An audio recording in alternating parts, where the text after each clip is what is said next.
So look, it's really lovely to be here with you all today and to have the opportunity to present. I only regret that we're not with you in Kenya and that we're not having the chance to meet each other more informally, as well as in this slightly formal setting.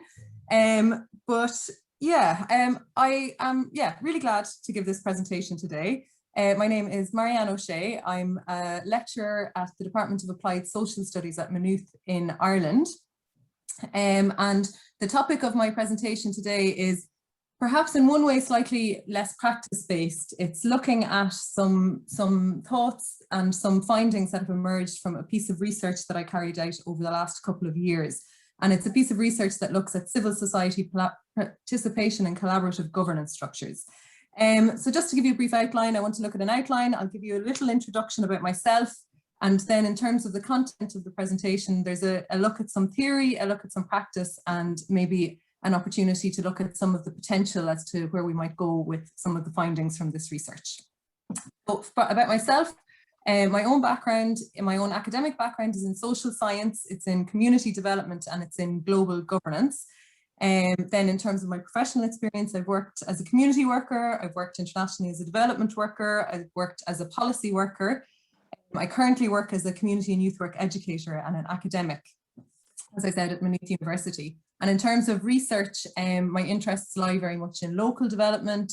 I've done research in the past around violence against women. I've done research around party political participation, and I've looked at civil society participation. And I suppose I'd like to note that my work and my approach is very much shaped by my own commitment to community development values. So in the Irish context, and the kind of agreed upon values that are used most often in the Irish framework and shape a lot of our education, our employment, our approach, are human rights, equality and anti-discrimination, there's social justice and sustainable development, a commitment to community empowerment, a commitment to participation, and a commitment to collectivity. So in terms of the presentation and some of the questions that guided my research, I was very much interested in looking to see what sort of a role there was for civil society representatives in local governance spaces. I was interested in seeing where are those spaces available, where can civil society engage. I was interested very much in then the experience of how civil society representatives experienced those spaces. And then, of course, I was interested in how that experience could be enhanced or it could be altered. And I suppose one of the main curiosities, and perhaps where it connects most closely today, is, well, how does community development have a role in this, or how might it have a role in this?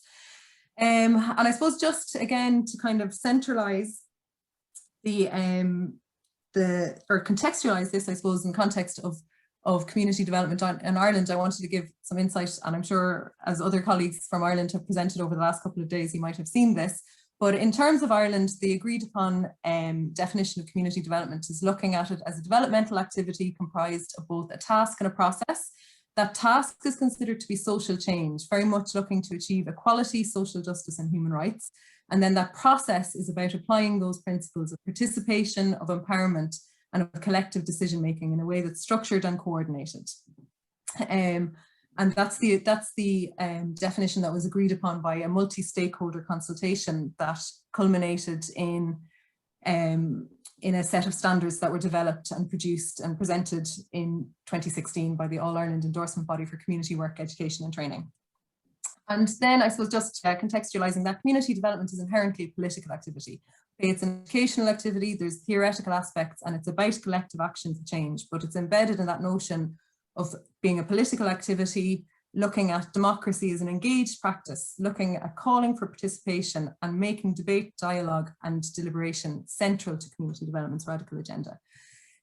So I suppose then that's very much the framework within which any work and research that I've done has been situated. And I just wanted to then look at some of the concepts that were key to the research that I did, and maybe just to skim over them. So the central concept that I worked with was that idea of collaborative governance, and I'll speak briefly about that in a moment, but kind of encircling that and supporting that were the ideas of participatory democracy, the idea of civil society, and then that concept of boundary spanners, which is kind of a useful concept that emerges from public administration literature.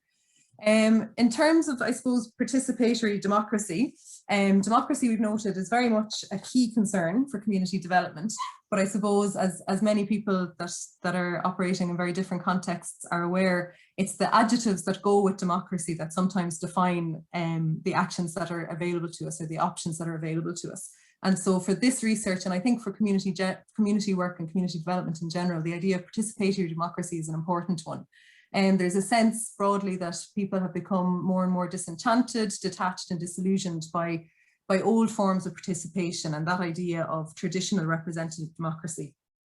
So I think there's a real value in recentering that idea of participatory democracy.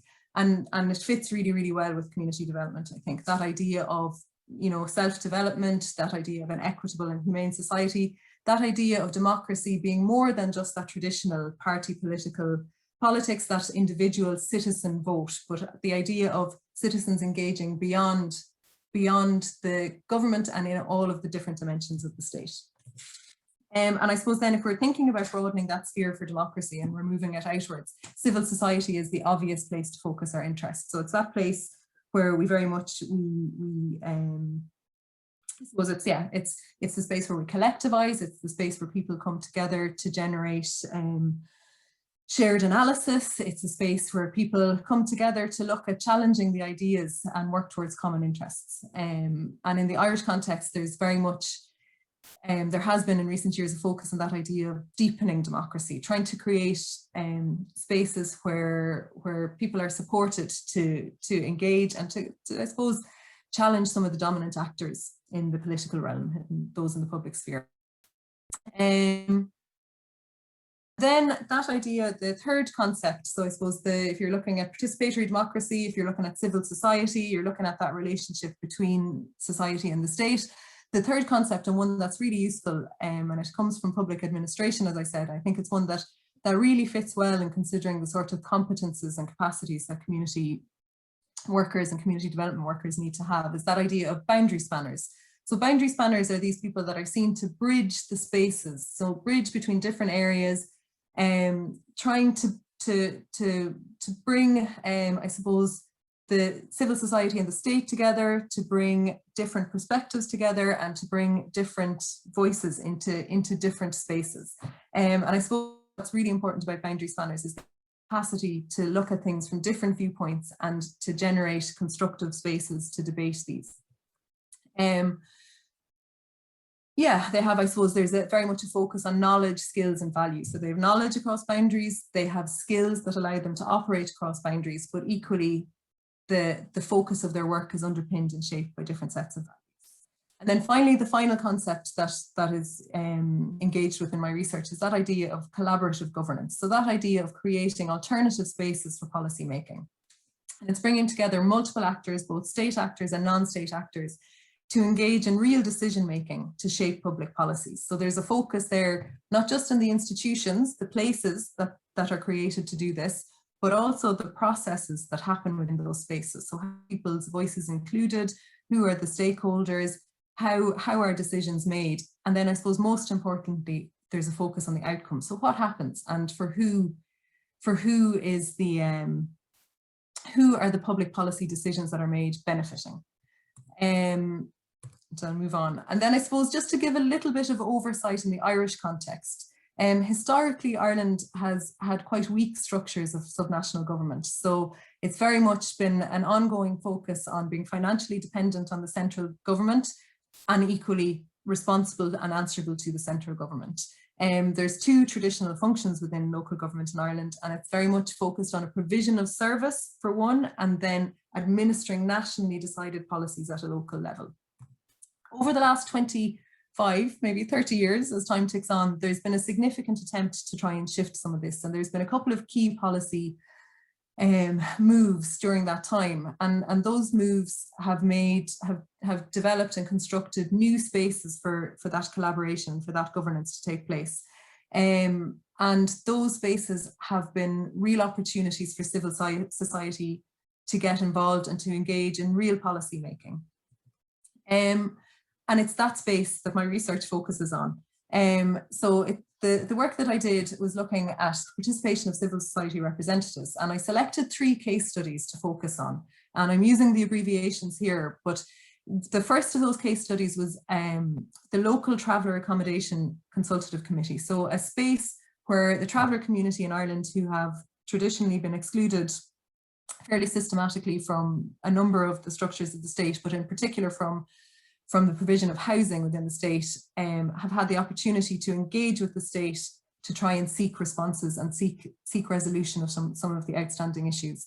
The second structure that I engaged with was the local drug and alcohol task forces. So that is another structure that's been set up with key stakeholders to look at addressing the experiences or the issues that are facing people who are experiencing addiction in terms of drug and alcohol use. And then the final structure that I engaged with was the local community development committees. So this is a kind of a sub-national county by county structure that is responsible for the implementation of local development plans.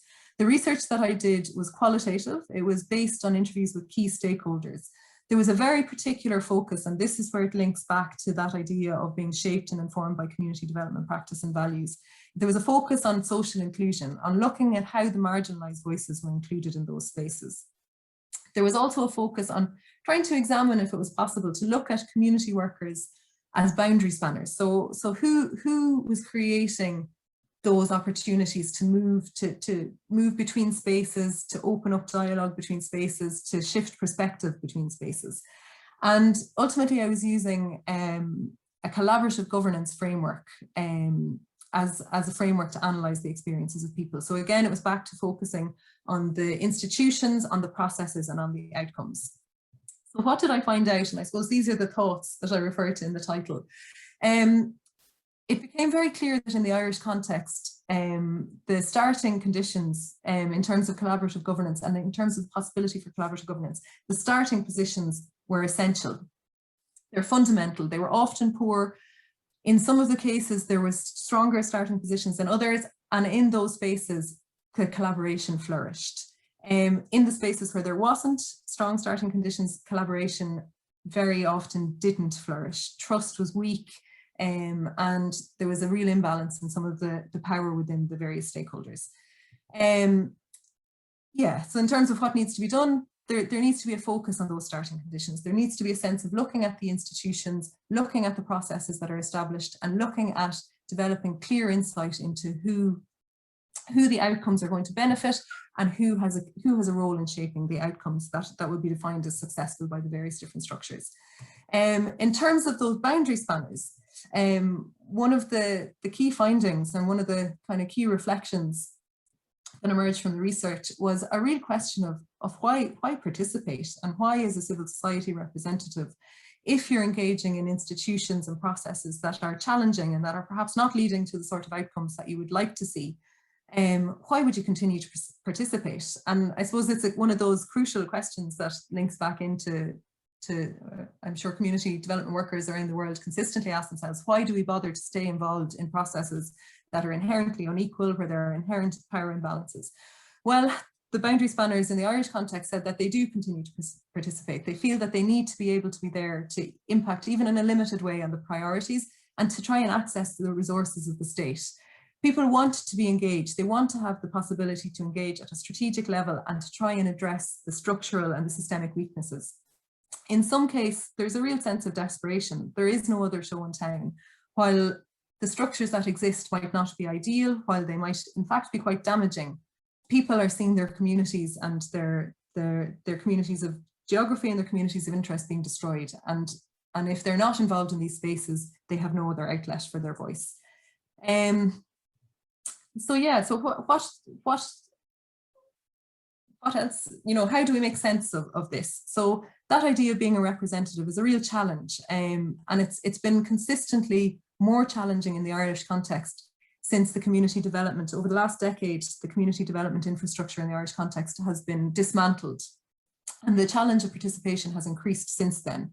The idea of having supports for marginalised voices, having supports for community members, having supports and networks for community workers to participate has been deconstructed by the state, but it remains highly important for those that are doing the participating.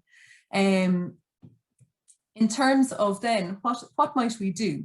There is a real sense that collaboration is in vogue, and collaborative governance processes are really important and potential ways of making real change and creating spaces for shared public policy outcomes.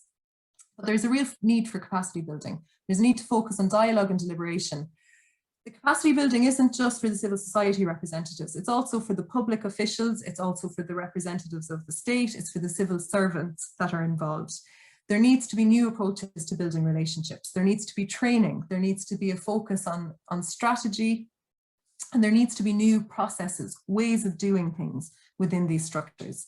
And there needs to be a real sense of looking at how the boundary spanners can be supported to share the vast levels of expertise that they have. And I suppose sitting in the seat that I sit in, well, today I sit in the spare room of my house, but looking at my own perspective as a community development and an educator working in higher education, I think there's really a role for us in that. There's a need to focus on leadership, there's a need to build dialogue, and there's a need to support civil society representatives to become more equal participants in the sort of governance processes that are being constructed by the state. And that is me, I think. I'm sorry, I rushed through a little bit. I was concerned that I was going to take too long, but thank you for the opportunity to speak, and I look forward to any questions.